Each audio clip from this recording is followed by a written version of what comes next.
DJ ATV.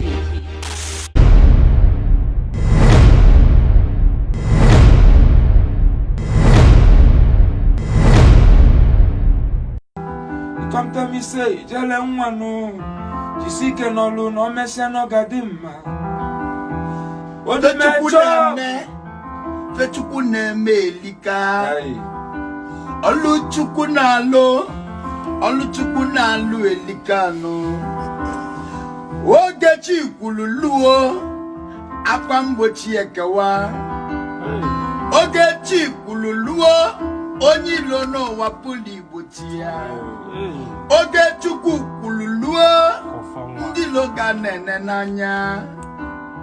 Ịma n'ụwa mgbe n'ụwa, mgbe ibidolo ụwa.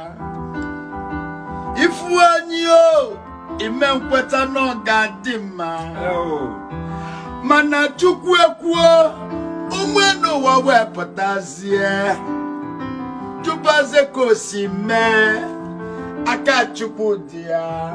Ijele, if you believe in God, believe hard because none amenu. Jesus Christ, onwe ike n'ime ife bụ na menu. Jesus Christ, ọ na-emenu nwa ogbenye ọ bụrụ ọgaranya. Jesus Christ na nugo, ọ na-agwọ ọrịa dị iche iche ka dịka COVID. Are you in hospital? Zege nwa bata n'ọgbọ. Hanu mesili. Fino nwa bata n'ọgbọ. Yes, we're calling on Ezek. Sanu mesili. Puta n'ọgbọ. Ezeke nwa bata n'ọgbọ. Puta n'ọgbọ ka afọ. Hanu mesili. Ka afọ. Fino tinye ili. Ezek tinye ili gị na aga afọ. Hanu mesili. Fino tinye ili. Hanu mesili. Fino tinye ili. DJ ATV. DJ ATV.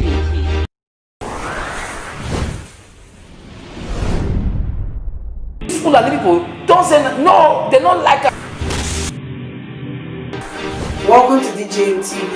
DJ ATV. DJ ATV. DJ ATV. DJ ATV. Some of the delegates and ask them questions. DJ ATV.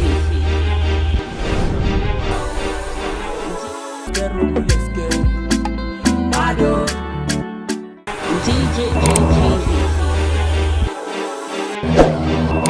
DJ ATV. DJ ATV.